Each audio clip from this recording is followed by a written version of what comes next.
Hello friends, welcome to my YouTube channel. তো এখন ফিল্মি আপডেটের একটা নতুন এপিসোড নিয়ে চলে আসলাম, যেখানে আমি ইন্ডিয়ান ফিল্মের বিভিন্ন রকমের আপডেটস তোমাদের সাথে শেয়ার করব।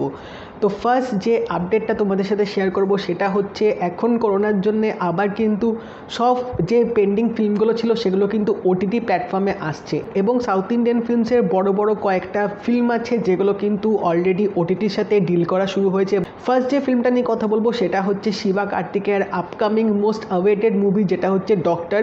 এবং এই ফিল্মটা ডিরেক্টর হচ্ছে নেলসন, যিনি নেক্সট মুভি থালাপতি বিজয়ের সাথে করছে, যেটা নাম হচ্ছে বিস্ট। তো এই ডক্টর মুভিটা কিন্তু একটা থ্রিলার ফিল্ম হতে চলেছে, এবং এখানে হয়তো আমরা শিবা কার্তিকেয়াকে খুব সম্ভবত ডাক্তারের রূপে দেখব।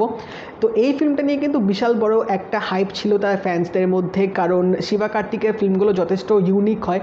তো এই ফিল্মটা এবার এতদিন ধরে শোনা যাচ্ছিল যে ডাইরেক্ট হলে রিলিজ হবে, বাট করোনার জন্য এখন সেটা আর হচ্ছে না। তো ডক্টর ফিল্মটা ডাইরেক্ট ডিজনি প্লাস হটস্টারে কিন্তু রিলিজ হবে, এটা কিন্তু একটা আপডেট এসে গেছে। নেক্সট যে ফিল্মটা নিয়ে কথা বলবো সেটা হচ্ছে রণবীর সিং এর আপকামিং মুভি সার্কাস। তো সার্কাস ফিল্মটার যে ডিজিটাল বা স্যাটেলাইট রাইট সেটা কিন্তু অলরেডি ফিল্মটা বিক্রি হয়ে গেছে রিলিজ হওয়ার আগেই, এবং এই ফিল্মটা সত্য কিন্তু নেটফ্লিক্স কিনেছে। তো থিয়েটারে ফিল্মটা রিলিজ হওয়ার পর হয়তো 1-1.5 মাসের মধ্যেই নেটফ্লিক্সে চলে আসবে, এবং সার্কাস ফিল্মটা ডিরেক্টর কিন্তু রোহিত শেট্টি আছে। তারপর আরও দুটো মোস্ট অ্যাওয়েটেড সাউথের ফিল্মস আছে যেগুলো কিন্তু ডাইরেক্ট ওটিটি প্ল্যাটফর্মে রিলিজ হচ্ছে। ফার্স্ট হচ্ছে ভেঙ্কটেশ দাগ্গুবাতির নারাপ্পা। এই ফিল্মটা হচ্ছে আসুরানের অফিসিয়াল তেলেগু রিমেক। তো নারাপ্পার কিন্তু অলরেডি ওটিটি ডিল হয়ে গেছে, এবং শোনা যাচ্ছে এই ফিল্মটা অ্যামাজন প্রাইমে রিলিজ হবে, এবং খুব সম্ভবত হয়তো জুলাই বা অগাস্ট এই স্লটের মধ্যে নারাপ্পা ফিল্মটা আসতে পারে। এবং নেক্সট আরেকটা ফিল্ম যেটা আছে সেটা হচ্ছে দৃশ্যম 2 এর অফিসিয়াল তেলেগু রিমেক দৃশ্যম 2, যেটার মধ্যেও কিন্তু আমরা ভেঙ্কটেশ দাগ্গুবাতিকে দেখতে পাবো। এই ফিল্মটাও কিন্তু ওটিটি প্ল্যাটফর্মে রিলিজ হবে, এবং এটা ডিজনি প্লাস হটস্টারের সাথে ডিল চলছে, এবং শোনা যাচ্ছে এটা ডিজনি প্লাস হটস্টারেই ফিল্মটা আসবে। তো এবার দেখা যাক এই দুটো ভেঙ্কটেশের ফিল্ম ওটিটি প্ল্যাটফর্মে আসলে কীরকম কামাল করে, সেটাই দেখার ব্যাপার। এবার হচ্ছে সাই পল্লবী আর রানা দাগ্গুবাতির একটা আপকামিং ফিল্ম আছে বিরাটা পারভাম, যেটারও কিন্তু সব কিছু কাজ কমপ্লিট হয়ে গেছে। এই ফিল্মটাও কিন্তু ওটিটি প্ল্যাটফর্মে রিলিজ হবে। নেটফ্লিক্সের সাথে এখনো অবধি নেগোসিয়েশন চলছে, যা শোনা গেছে নেটফ্লিক্সে এই ফিল্মটা খুব সম্ভবত ডাইরেক্ট রিলিজ হয়ে যাবে। আরেকটা যে ফিল্ম নিয়ে কথা বলবো যেটা ওটিটিতে ডাইরেক্ট প্রিমিয়ার হবে সেটা হচ্ছে নিথিনের মায়েস্ট্রো। তো তোমরা হয়তো জানো যে মায়েস্ট্রো ফিল্মটা কিন্তু আন্ধাধুনের অফিসিয়াল তেলেগু রিমেক, এবং এই ফিল্মটার মধ্যে আমরা নাভা নাতেশ এবং তামান্না ভাটিয়াকে দেখতে পাবো নিথিনের সাথে।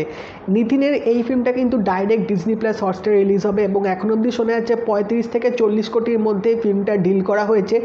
তো এবার দেখা যাক এই ফিল্মটা কীরকম হয়। টিজারটা যদিও বা খুব ভালো লেগেছিলো, বেশ প্রমিসিং টাইপের ছিল, এবং হোপফুলি রিমেক ফিল্মটাও ভালো হবে। এবং নিতিন কিন্তু বেশ একটা ভালো অ্যাক্টর, আশা করছি তিনি এই ক্যারেক্টারটা হয়তো ভালোভাবে পুল অফ করবেন। তো মায়েস্ট্রো ফিল্মটা কিন্তু হটস্টারে রিলিজ হবে।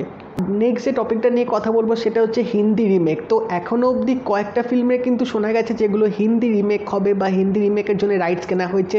ফার্স্ট যে আপডেটটা এসছে সেটা হচ্ছে মামুত্তির যে রিসেন্ট একটা মুভি বেরিয়েছিল ওয়ান, যেটা পলিটিক্যাল থ্রিলার ছিল, এবং সেই ফিল্মটা আমি দেখেছিলাম, অসাধারণ লেগেছিল আমার। এই ফিল্মটার হিন্দি রাইটস কিন্তু বনি কাপুর কিনে নিয়েছে। তো এবার দেখা যাক মামুত্তির যে ক্যারেক্টারটা ছিল সেই ক্যারেক্টারটা কে প্লে করে, এবং হিন্দি ফিল্মটাও কীরকম হয়। তো বনি কাপুর তো এখন আইদার নিজের হিন্দি ফিল্মগুলো সাউথ ইন্ডিয়ান ফিল্মে রিমেক করছে, নাহলে সাউথ ইন্ডিয়ানের ফিল্মগুলো হিন্দিতে রিমেক করছে, এটাই চলছে এখন। বলিউডে তো সেরকম বিশেষত আর কিছুই নেই, সব সাউথ ইন্ডিয়ান ফিল্ম থেকে রিমেক করে যাচ্ছে। তো আশা করছি এই ফিল্মটাও ভালো হবে। নেক্সট যে আরেকটা আজকে আপডেট চলে এসছে সেটা হচ্ছে অক্ষয় কুমারকে নিয়ে। তো তোমরা হয়তো রাজশাসন ফিল্মটা অনেকেই দেখেছো। তো এই রাজশাসন ফিল্মটা কিন্তু হিন্দি রিমেক হচ্ছে, যেটা কিন্তু অক্ষয় কুমার থাকছে। অক্ষয় কুমার কিন্তু লিড রোলটা প্লে করবে, সেই পুলিশ অফিসারের রোলটা প্লে করবে, এবং এই ফিল্মটা শোনা যাচ্ছে 2022-এ রিলিজ হবে। তো অক্ষয় কুমারের পরপর এখন প্রচুর লাইন আপ আছে। নেক্সট আরেকটা আপডেট যেটা শোনা যাচ্ছে সেটা হচ্ছে আয়াপ্পাম কোশিউমের যে হিন্দি রিমেকটা, যেটার মধ্যে আমরা অভিষেক বচ্চন, জন আব্রাহামকে দেখতে পাবো, সেই ফিল্মটারও কিন্তু শুটিং এই বছরই শুরু হয়ে যাবে। অগাস্ট বা সেপ্টেম্বর থেকে এই ফিল্মটার শুটিং শুরু হবে। তো অরিজিনাল ফিল্মটা আমি এখন অবধি দেখিনি, বাট রিভিউ শুনেছিলাম খুব ভালো হয়েছে, পৃথ্বীরাজ ছিল ফিল্মটার মধ্যে। তো এবার দেখা যাক হিন্দি রিমেকটা কীরকম হয়, যদিও বা হিন্দি রিমেকের কিন্তু স্টার কাস্টটা যথেষ্ট ভালো আছে।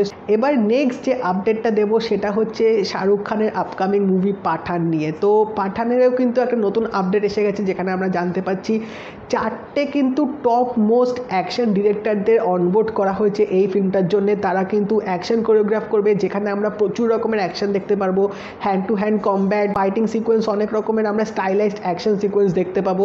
এবং এই ফিল্মটা একটা রিলিজ ডেট শোনা যাচ্ছে, সেটা হচ্ছে 2022-এর ঈদে এই ফিল্মটা রিলিজ হতে পারে।